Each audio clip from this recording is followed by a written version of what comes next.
A thick silence lingers over the small town of Springfield, where, back in 1980, the unexplained disappearance of 4 nuns during a retreat at Blue Lake shook an entire generation. The memory of that event has never gone away. For many people in the community, the story slowly blurred into local legend. Others, though, never managed to heal, and the whole thing stayed like an open wound, full of questions that got buried deeper every year. Father Thomas, a priest at St. End's Church and the brother of one of those missing women, spent nearly 3 decades living with a storm of doubt inside him. Over the years, he did his best to hold on to his devotion and carry out his work for the church and his neighbors, but there were always nights when he lay awake, wondering if there was anything he should have seen or done differently. Still, Father Thomas kept everything inside, determined to help others even as his own pain gnawed at him from the inside out. After all this time, Springfield's people have learned to speak of the past in different ways. Some tell stories about strange shadows near Blue Lake or whisper about old secrets hidden in the church's attic. Others simply avoid the topic, shaking their heads as if not talking about it makes it less real. Every spring, though, when the cold finally lifts and wildflowers start blooming in the fields again, talk of the missing nuns returns, never really with any answers, just with the old ache of not knowing. Now, on the 28th anniversary of the tragedy, Father Thomas stands at the altar, voice trembling with emotion as he leads a memorial mass at St. Anne's. The pews are filled with a mix of older townsfolk who remember the day the nuns vanished, and younger people who grew up on stories of loss and mystery. There's a heavy feeling in the air, and more than a few eyes well up with tears as Father Thomas lights the 4 white candles at the front of the church. He has no idea that later today, his carefully built world, and maybe the faith of the whole community, will be shaken in ways none of them could ever have imagined. After the ceremony, Father Thomas moves through the crowd with quiet patience. He lays a gentle hand on shoulders, listens to old friends and grieving parishioners, offers hugs and nods at murmured prayers. On the outside, he looks calm and measured, just as a priest should. But every time someone meets his eyes and mentions the loss of those 4 women, especially his own sister Margaret, another ripple of pain passes through him. Today, the weight feels heavier. He smiles and offers words of hope, but inside, the same guilt he has carried for 28 years presses closer. He cannot escape the thought that maybe his encouragement and pride in Margaret's calling helped put her in harm's way, without either of them knowing what waited in the shadows. When the last of the parishioners leaves St. Anne's and the church is silent again, Father Thomas lets himself slip away into his office, locking the door behind him more out of habit than intention. He sits at the battered oak desk, the very same desk where he and Margaret once shared tea and laughter. During late-night talks about faith and doubt, with the sun setting outside and the town quieting down, he pulls out a wooden box tucked at the bottom drawer. Inside are old photographs, Margaret's smiling face at her first vows, group snapshots from retreats at Blue Lake, postcards from her, written in that looping handwriting that always brought her to life in his mind. There are also faded letters, some from his sister and some from the other nuns, full of plans for the future and dreams that now feel so far away. As he flips through these memories, the questions come back stronger than ever. Was there something he missed in those last conversations? Did Margaret ever hesitate before the trip? Should he have protected her more or questioned the retreat's safety? The regret eats at him, a sharp ache that never fades. Part of him has always wanted to believe that the tragedy was just a terrible accident, something nobody could have predicted. But another part, the part that aches for answers, refuses to let go of the idea that there is more to the story. Some clue he overlooked, some piece of the puzzle waiting in the past. That night, as Father Thomas sits surrounded by relics of the life he shared with his sister, he feels a restless energy inside. It is as if something is reaching out, nudging him to look deeper, to finally search for the truth that has haunted him for nearly 3 decades. Sorting through the keepsakes gathered in that wooden box, Father Thomas's hands pause on a photograph, torn slightly at one corner. He holds it up, his eyes drawn to the group of 4 nuns, framed in familiar sunshine, standing shoulder to shoulder just outside the simple retreat house at Blue Lake. Even with the photo faded over the years, he can pick out his sister, Margaret, from the gentle smile she always wore.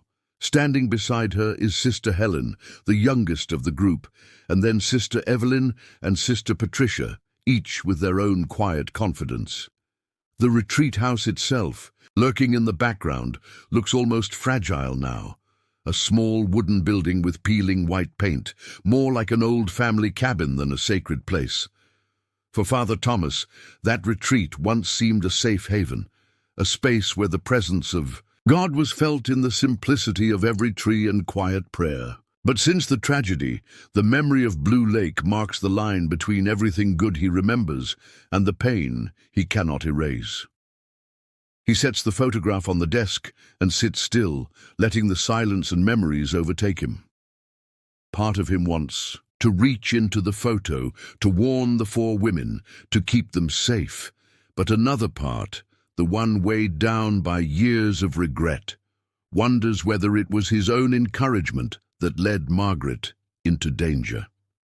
He can still remember their last real talk, right before that ill-fated retreat, how excited she was, how she clung to the simple joys of her calling. Thomas was proud of her faith, her gentle strength, and he never doubted the path she had chosen. Now, though, the pride is mixed with a bitter edge. He knows he could never have imagined something dark would happen in a place so holy. Still, he can't help whispering prayers under his breath, asking for forgiveness, asking that his sister might find peace wherever she ended up. That night, while the town of Springfield sleeps and the church stands empty, Father Thomas feels the old doubts crowd in even as he kneels to pray.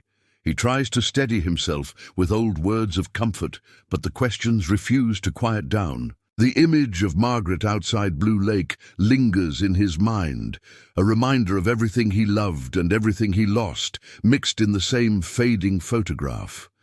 The ache stays with him, stronger than before, threading itself through every prayer he offers to the empty darkness. As another restless night gives way to a grey morning, Father Thomas wakes up unusually early. He paces his small kitchen, sipping lukewarm coffee, his mind tracing circles around that old photograph. Finally, an idea that's been quietly growing inside him refuses to be pushed back any longer. He realizes he can't ignore it anymore. He needs to go to Blue Lake. The urge is not exactly logical, and given how he's avoided that place for nearly 3 decades, it surprises him how much he needs it. Walking back into the past seems scary, but the possibility of finding even the smallest clue or just a sense of peace is enough to outweigh his fear. He grabs his keys and shrugs on his faded raincoat, barely pausing to lock the rectory behind. Him. Everywhere he looks, Springfield still sleeps. Porch lights flicker out, and the first rays of sunlight barely touch the empty streets. The drive out to Blue Lake isn't all that far, maybe 40 minutes along a winding country road, but it feels endless with the way his thoughts wander.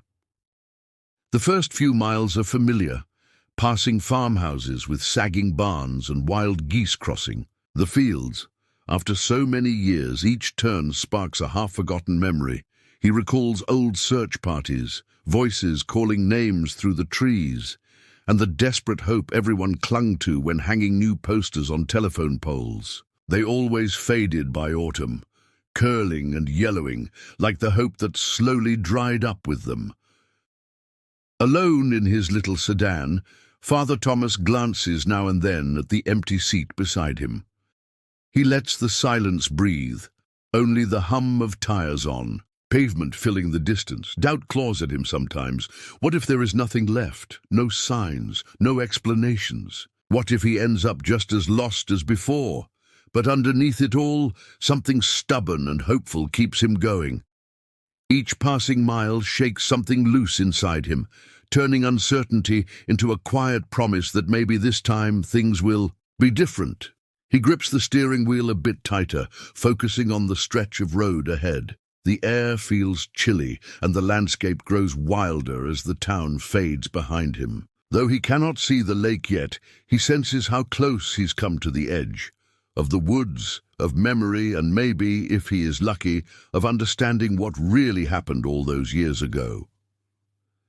When Father Thomas pulls off the road and turns down the gravel driveway where Blue Lake Retreat once stood, he feels a twist of surprise and confusion. Instead of the modest chapel and weathered wooden retreat house he remembers, he finds himself staring at a carefully landscaped lawn and rows of new shrubs, all surrounding an iron gate that stands tall and shining in the late morning sun. The gate has an elegant sign reading Lakeview Estates, private property of Robert Hargrove. None of it looks familiar or welcoming. The whole place feels locked away from everything he remembers. He steps out of his car and just stands by the gate for a while, his hands shoved deep in his pockets, trying to piece together what happened to the only place he associated with Margaret's last days. Even though the gardens are pretty, there's not a trace of the quiet, sacred feeling that once drew people here. The small white cross that used to hang on the old retreat house is gone, and so are the worn benches where nuns used to sit in silent prayer. It's all replaced by neatly trimmed grass and perfectly arranged flower beds, and not even a plaque to hint at the land's past, or who once walked here. Trying to catch his breath, Thomas fumbles for his phone, fingers shaking slightly as he finds the number for Walt Jenkins, the retired groundskeeper who once looked after the chapel. He can feel how much hope he's placed on this call, wishing that Walt might know something that could help bring back even a piece of what was lost. As the phone rings, Father Thomas paces back and forth, imagining Walt answering in that familiar gruff voice. Walt finally picks up, his tone tired but friendly. The conversation quickly turns heavy as Thomas asks about the retreat grounds. Walt sighs and explains that several years ago, after funding dried up, the church decided to sell the land. Hargrove, a rich developer, scooped it up and tore down everything before building his private house and gardens. There was never a ceremony, never a monument. It all just got swept away with barely a word. Listening, Thomas feels a lump rise in his throat. The truth is plain. Someone not only bought the land, but erased all visible traces of that chapter of their lives. It's as if an entire story, one so important to him, has been purposefully wiped clean. Standing at the iron gate, Father Thomas can hardly believe that Blue Lake Retreat is truly gone. It feels wrong to just turn back after coming all this way, so he steels himself and heads around to the main entrance of the new house. The place is grand, with a wide porch, massive windows, and a front yard that could fit the entire old chapel twice over. Even so, he walks up the stone path, clutching the photograph of his sister and her friends like a lifeline. He presses the intercom button at the front door and waits. When a crackling voice answers, it's quick and businesslike, no hint of a warmth. Thomas introduces himself, explaining he grew up nearby and wants to ask about the old retreat that once stood here. There's silence for a moment. Then the iron gate swings open just enough to let him walk up to the steps, where he's met by Robert Hargrove himself, a tall man with sharp eyes and a way of holding himself that says he's not interested in small talk. Before Thomas can get more than a few words out about Blue Lake's history, Hargrove cuts him off. He makes it clear that he bought the land fair and square. Whatever was here before doesn't matter to him. He shakes his head at the mention of the chapel, almost rolling his eyes like the whole conversation is a big waste of his time.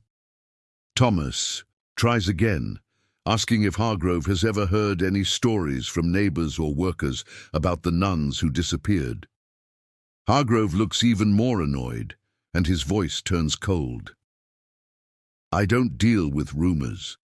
And what happened here before me is not my problem," he says sharply. "I'm not here to entertain ghost stories or old grievances. It's obvious now that there's no curiosity or respect for the land's past. But what really sticks with Thomas is how defensive Hargrove is, as if the very questions are an attack.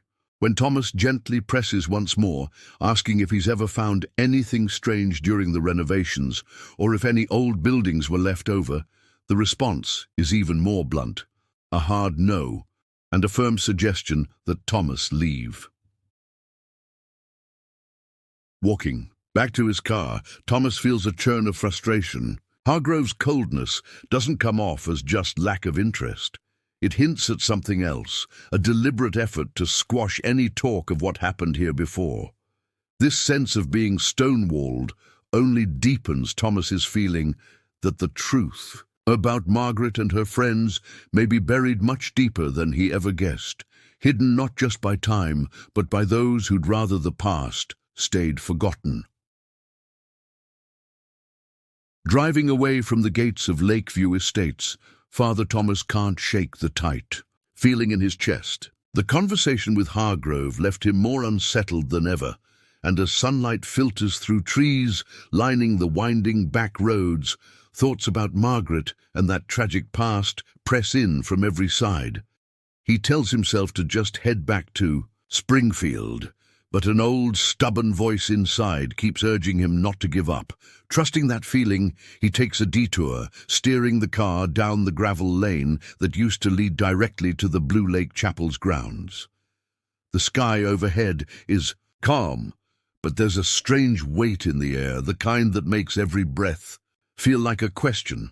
Even though the property's been bulldozed and the retreat replaced by careful landscaping, the land itself seems the same.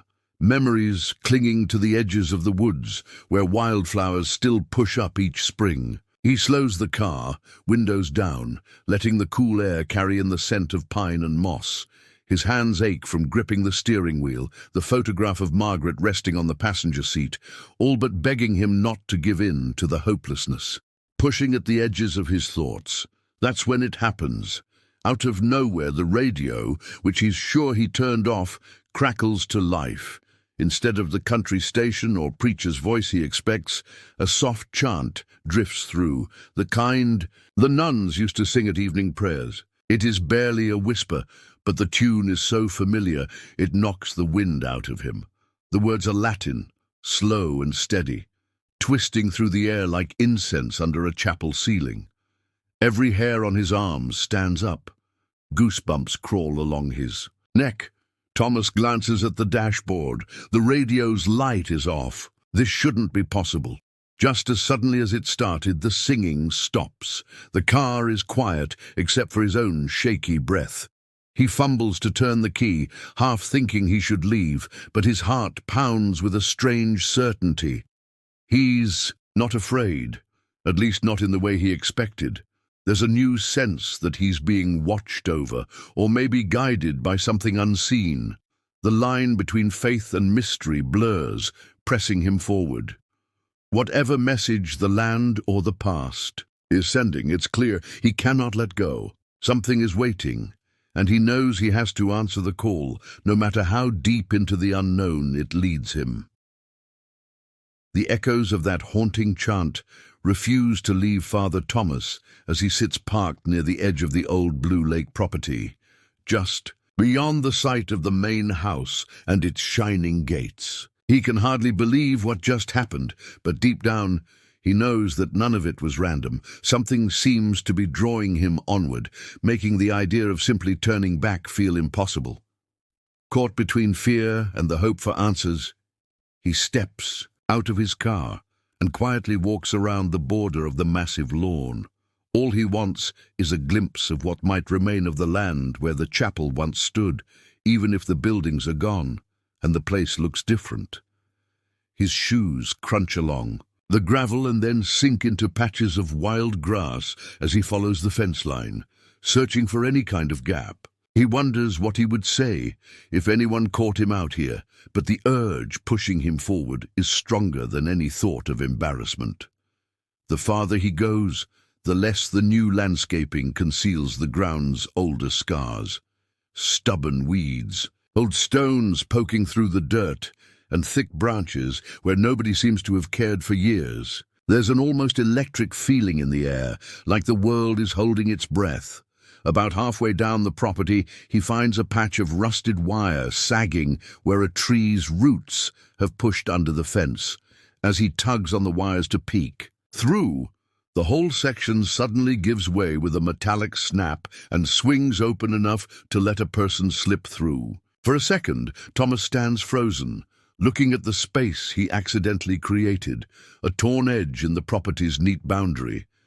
But maybe, he thinks, a sign he's supposed to keep going.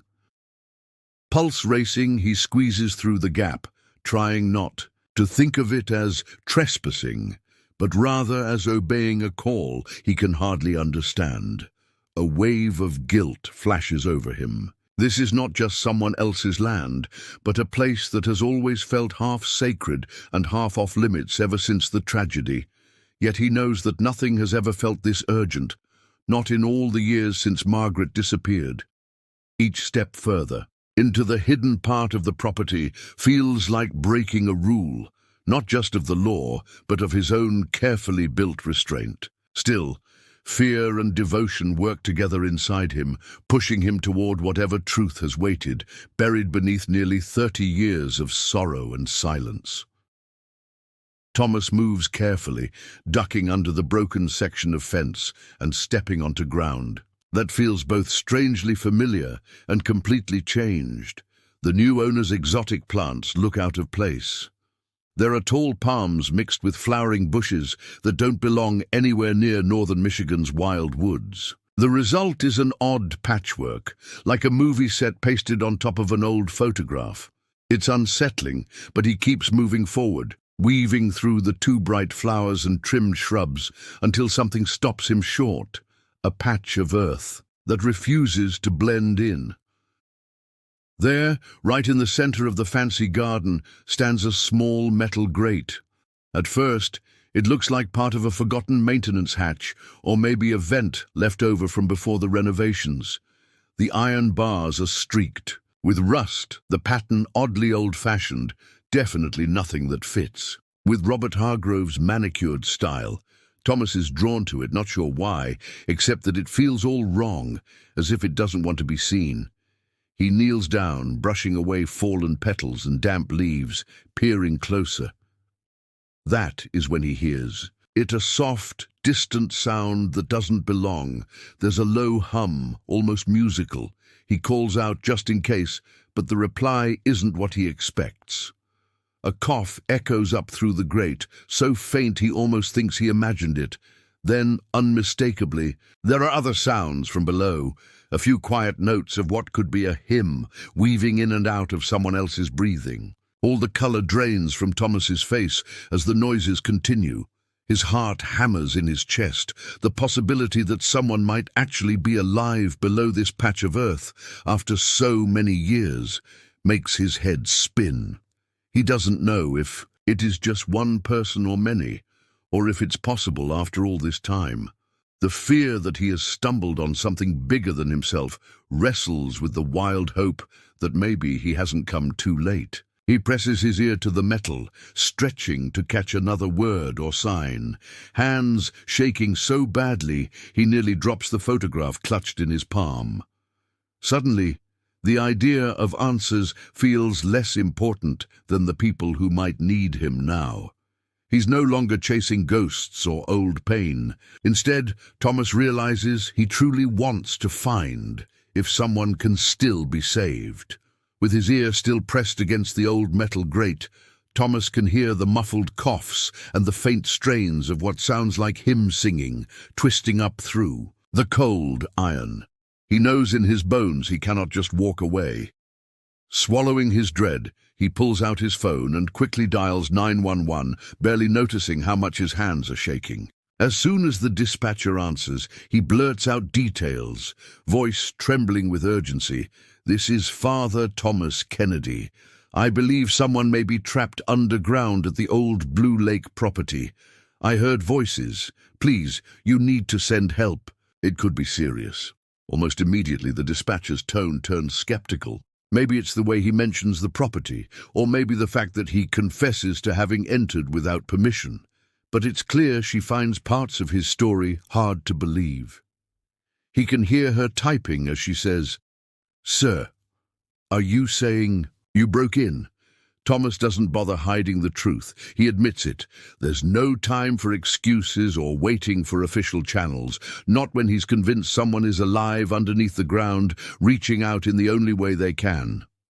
The dispatcher tells him to remain there and assures that police and emergency services are on their way, but her voice stays clipped and formal. Pacing near the strange grate, Thomas feels a thick wave of anxiety building. Doubt creeps in, but the simple fact that he heard clear noises, too real to be memory or imagination, keeps him steady. He decides to call Walt Jenkins, hoping maybe the old caretaker remembers something he missed. Walt answers on the second ring. Thomas, breathing hard, asks if there was ever any kind of cellar, bunker, or old tunnel beneath the chapel grounds. Walt sounds genuinely startled. "Tom, I worked on every inch of that land for nearly 30 years. There was never anything like that. Not a basement, not a crawl space. If there's something under there now, it had to be built after the church sold it off. I swear to you." Hearing this doesn't bring relief. It piles confusion on top of fear. The possibility that someone designed and built an underground space only after the retreat was torn down feels unthinkable. The old sacred ground now layered with a dark mystery no one saw coming. As the distant sound of sirens starts to rise in the air, Thomas feels both horror and an odd hope. Maybe the truth, however hard, is about to surface at last. Thomas stands near the old grate, heart pounding, hearing distant sirens closing in. He's cold and tense, shifting his weight from foot to foot as each second drags by. The yard around him is so still and quiet, it feels like everything is holding its breath. His phone buzzes in his pocket. A brief message from Walt Jenkins. "Stay safe. Call me if you need backup." He quickly replies, then looks up as the sound of tires crunching over gravel breaks the silence. Red and blue lights flicker through the trees as two police cruisers pull up, engines humming. The officers step out, and behind them comes Walt, looking older in the daylight, his face pale and drawn with worry. Thomas feels both relief and dread at seeing a familiar face. He calls the police over, quickly trying to explain again, but his words tumble out all over themselves until he finally just points at the grate and says, "Listen, there's someone down there." One of the officers, Officer Martinez, sighs and moves closer, radio in hand, eyeing Thomas with that same polite disbelief the dispatcher gave him. But then, as everyone leans in, the air changes. A clear, unmistakable voice rises from beneath the earth, a woman's voice singing the old Latin hymn that Thomas used to hear Margaret and her friends practice almost every evening. The melody floats up in the cold air, ache and hope bound together in every note. No one speaks. Even the birds have grown silent, as if the woods themselves know something new has just announced itself.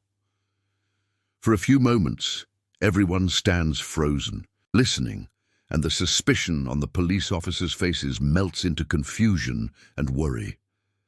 Martinez tries to adjust the grate, kneeling to peer into the darkness. Another officer radios for backup, voice shaking, asking for fire and rescue, maybe even someone with demolition equipment. Walt puts a hand over his heart, and Thomas thinks he sees tears. Shaken, the group agrees they need answers from Robert Hargrove, the property's current owner. But when Officer Martinez approaches the main door, Hargrove meets them with fierce resistance, insisting there's nothing dangerous here and that everyone should leave. His flat refusal, angry and defensive, only deepens the group's confusion and sense of alarm. The possibility that someone could be alive after all these years is no longer in doubt. Now, the need for the full truth feels more urgent than ever. Robert Hargrove squares his shoulders in the front doorway, blocking any view inside. His jaw is tight, and he doesn't seem the least bit rattled by the fear and urgency on everyone else's faces. Officer Martinez tries to reason with him, explaining what they all just heard, noises and singing coming from the ground. But Hargrove laughs it off, brushing the whole situation aside as if it's an elaborate prank. "Maybe you all need a break," he says, waving his hand like he's swatting away a fly. "There's no one down there. There's nothing underground, just pipes, maybe a storage tank. Nothing to worry about." Officer Hernandez, who has been taking notes, cuts in, his voice even but firm. "Sir, we did not imagine those noises. There is a woman's voice down there. We need you to allow us to investigate for everyone's safety." Instead of backing down, Hargrove grows even more stubborn. "You do not have a warrant. I can't have random people destroying my landscaping because of some old myth. If any of you dig a single hole, you'll all be facing lawsuits." He sneers at Thomas and the rest of the group, openly mocking their concern. "Honestly, Father, with all due respect, have you been in the sun too long?" The tension stretches out like a pulled wire. Thomas feels it getting tighter in his chest with each passing moment. He watches the police officers huddle, whispering back and forth, their frustration obvious. The rules are the rules. They need a warrant to dig or force their way underground, and Hargrove knows it. He stands in the doorway like an immovable statue, daring any of them to cross him. As darkness edges in and the garden's lights flicker on, Thomas steps back and tries to steady his breathing. He looks down at the place where he heard the singing, feeling a weird mix of hope and dread. Walt moves closer, squeezing Thomas's shoulder and promising they'll keep pushing for the search. While Officer Martinez radios for the judge on call and begins preparing the paperwork they'll need, Thomas stares up at the moon rising through the oak branches. He tries to pray, but all that comes is the pounding of his heart and a single stubborn question. What if the answers beneath this ground aren't just about tragedy, but something his faith is not ready for? The waiting grows heavier, the truth inching closer, as time and faith wrestle in the Michigan night. Back at Walt Jenkins's place, Thomas finds himself struggling to settle down, even for a moment. The old caretaker's house feels like a time capsule, filled with memories from years at Blue Lake, bits and pieces that somehow survived fire, weather, and the brutality of change. Thomas sits on the edge of a worn couch, thumbing through a stack of faded photographs and letters Walt kept locked in an old wooden trunk. Some photos are curled and yellowed, showing the old chapel surrounded by young trees, church picnics, and Margaret's wide smile among them. There are even a few water-stained hymnals that Walt couldn't bring himself to throw away when the chapel was torn down. Trying to distract himself, Thomas asks Walt what he remembers about when the property changed hands. Walt takes a deep breath, rubbing his tired eyes, and admits there were always rumors floating around. He tells Thomas how back then there were stories about trucks arriving after dark and lights moving across the land when there shouldn't have been anyone around. The workers would finish late, their voices hushed, and sometimes strange machines sat parked by the tree line for days. People in the nearby area whispered about it, but no one had the courage to push too hard or ask the new owner, Robert Hargrove, what was really going on. The more Thomas listens, the more it feels like they're putting together the pieces of a puzzle someone tried very hard to scatter. Walt's words spin in his mind. It always seemed like something was being hidden, and now, with what you discovered, I know we weren't just imagining things. It's late, and the house is quiet, except for the sound of wind shifting loose roofing shingles.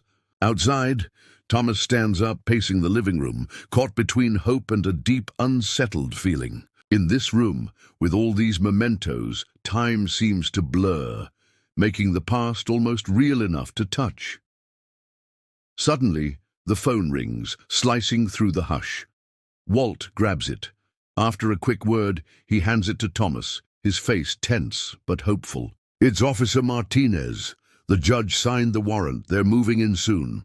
Despite being advised to keep some distance for safety, Thomas's pulse quickens. He realizes this is the very moment he has been praying and waiting for year after year, the one chance to finally face whatever truth lies buried beneath Blue Lake, and to find out what really happened during that terrible summer so long ago.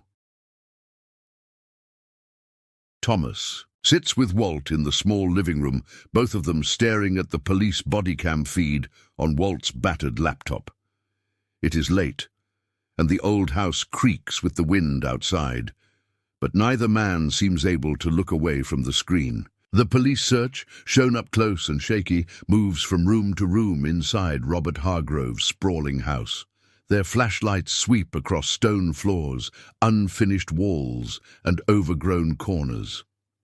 Thomas starts to feel like every tick of the clock is stretching out the tension, each second heavier than the last.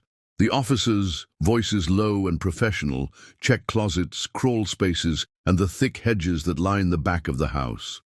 Hargrove trails behind them, still insisting loudly that this whole thing is a waste of time.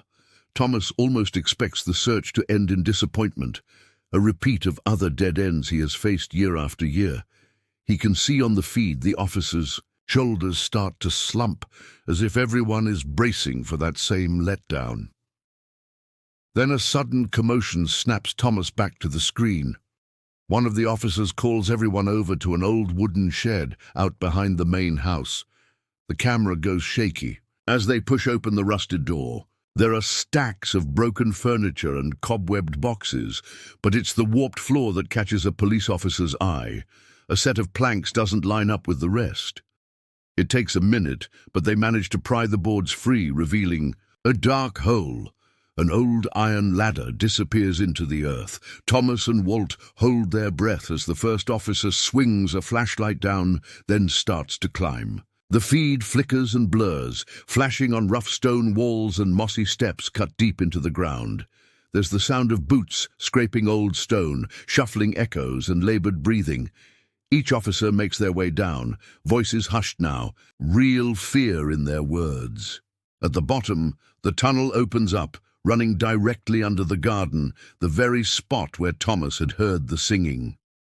The sight of the tunnel, real and undeniable, gives Thomas a jolt of hope, but dread mingles quickly. In his gut, everything that had been hidden, each secret that clung to this ground, seems ready to confront them all at once. As the officers move through the tunnel, flashlights darting over aged bricks and deep shadows, Thomas feels his heart pounding at the edge of something that could change everything. His beliefs, his understanding of the past, and maybe even his sense of who he is. The feed from the officer's body camera flickers as they step deeper into the tunnel, the stone walls feeling closer and colder than ever. The flashlight beams bounce along the ground, picking out strange markings scratched into the walls. Little crosses, a rough carving of Mary, even a faded rosary half buried in the dirt. At the end of the passage, the officers ease up to a heavy, wooden door cut right into the old foundation. Walt tightens his grip on Thomas's shoulder as the police force the door open and step inside.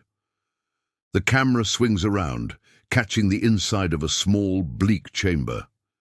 There's barely any space, just low stone walls and a dirt floor, but it's filled with tokens of desperate faith.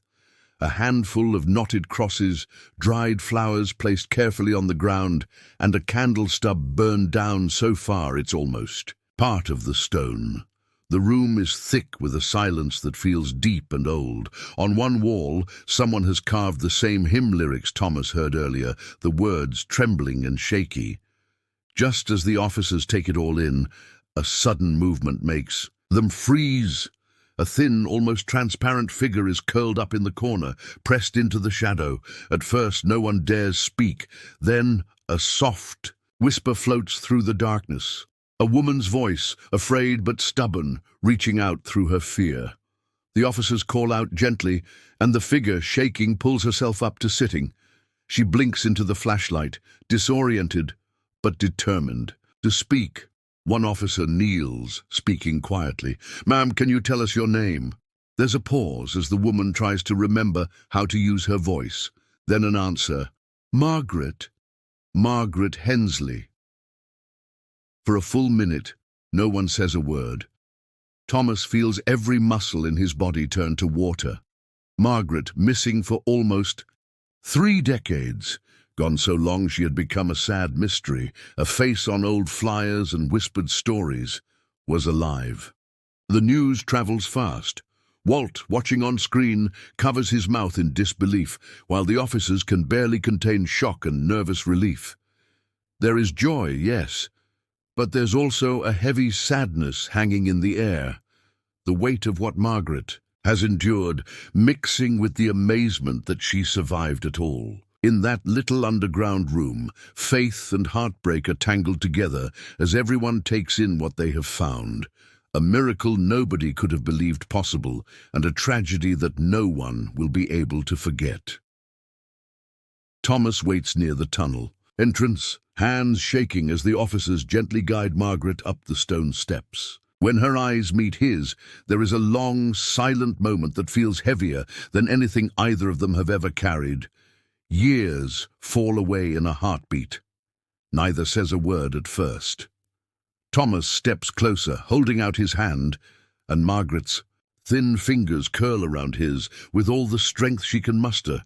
Her eyes are tired but full of something that looks like hope, even after all this time. The weight of their reunion hangs in the air.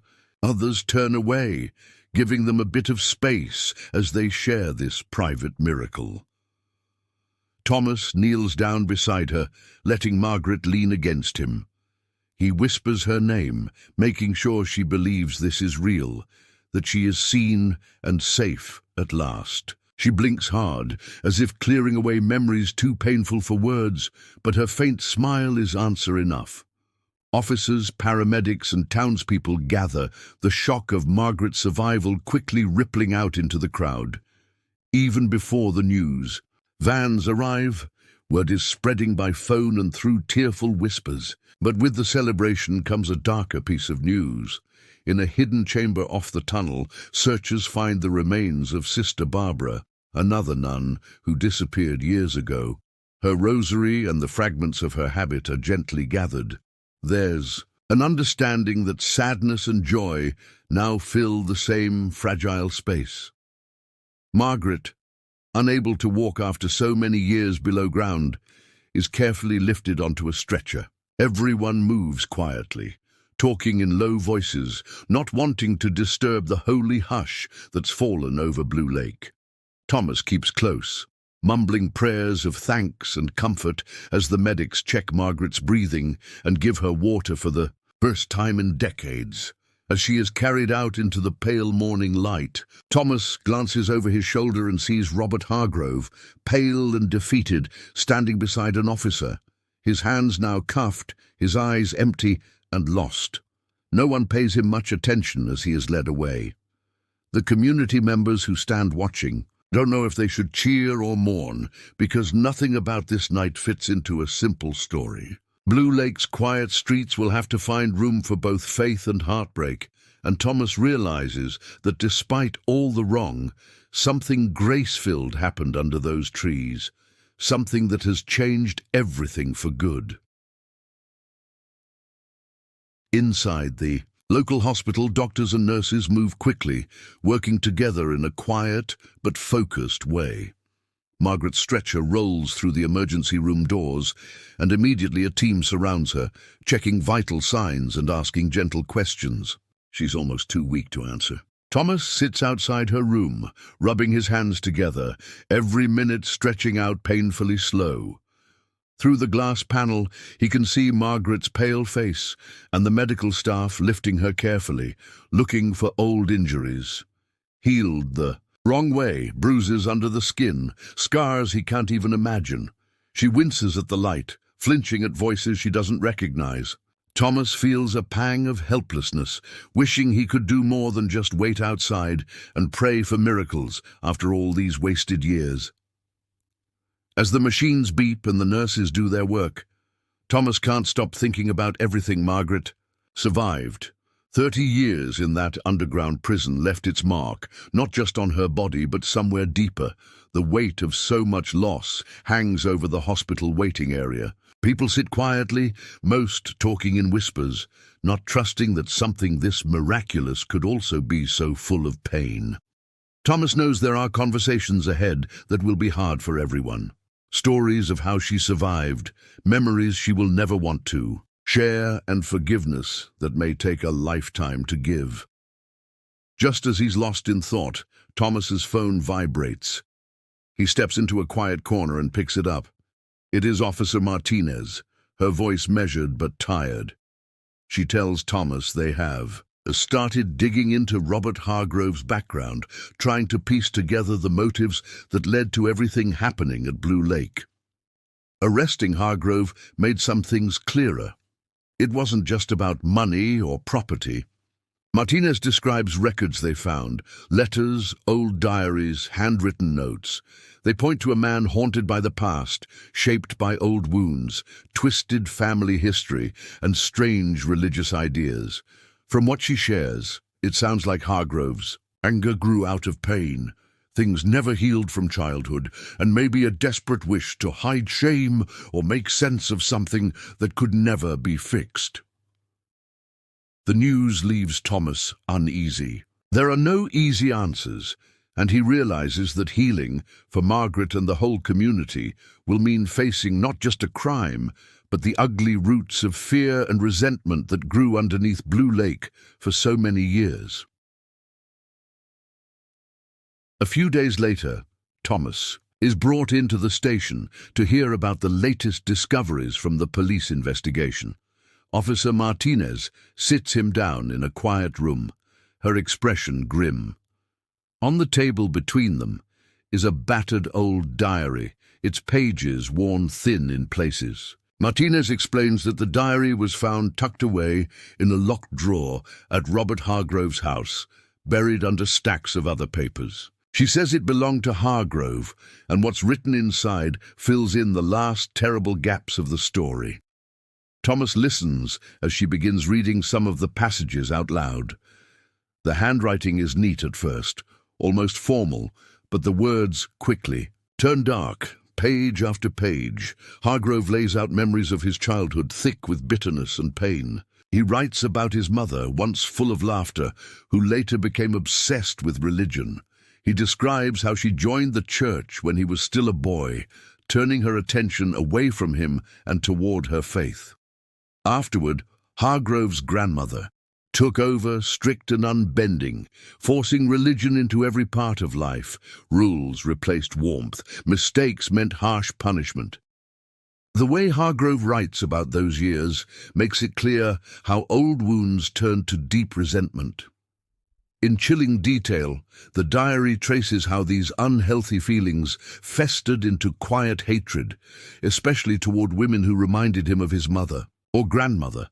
Women devoted not just to the church, but to lives of service. He records how he planned everything, watching, waiting, using his reputation to win trust around the parish and taking advantage of the system by avoiding suspicions. According to his own words, he singled out the 4 nuns because they seemed untouchable, favored by the congregation, as if punishing them would hurt the church itself. The entries show an almost clinical approach to cruelty. Hargrove details how he lured the women away, using friendly invitations or offers to help with chores. Then he drugged them, brought them out under cover of night, and locked them away in the secret chambers beneath the property. He makes notes about keeping things hidden, erasing any trace of their existence, and watching the community blame. tragedy or fate instead of suspecting the truth. By the time Officer Martinez finishes reading a section, Thomas feels hollow. For years, the nightmare hung over everyone in Blue Lake like a shadow, but now the terrible reality is laid bare in hard, cold words. No one had imagined the depth of planned cruelty, nor just how long one person's pain could echo through the lives of so many. As the days pass, hospital staff continue to monitor Margaret with special care, her room steadily filling with cards, flowers, and messages of support from folks across Blue Lake and beyond. Every specialist who walks through her door seems surprised she made it through all those years underground. The doctors say it is a miracle she survived the years of deprivation, neglect, and repeated injuries. But when Margaret is able to speak, it becomes clear that her survival was not just physical, it was her spirit and clarity that carried her. She tells Thomas later with a quiet determination that in the worst moments she clung to hope, forced herself to remember old hymns, and prayed for the people she knew were waiting for her. Word spreads quickly about Margaret's ordeal. The Aju news stories focused not only on what she endured, but on how she kept her mind steady despite it all. Experts, both medical and psychological, attribute her resilience to a strange mix of inner strength and, paradoxically, the control held over her by Robert Hargrove. In a disturbing way, it was his obsession with her as a symbol, rather than just a victim, that kept Margaret from being discarded like the others. People shake their heads when they hear it, but somehow, even in such cruelty, Margaret's faith shone through. The community is left reeling. Town meetings are held in the church basement and the high school gym. Neighbors who used to smile and nod in passing now ask hard questions of each other. How could it have gone on so long, with so many signs missed, so many rules bent or ignored? Old rumors are dragged out again, and people recall moments when someone's nervous glance or unexplained absence was explained away too quickly. Officials admit the investigation years before was half-hearted, that records vanished, and that whispers of possible bribes had been swept aside as gossip.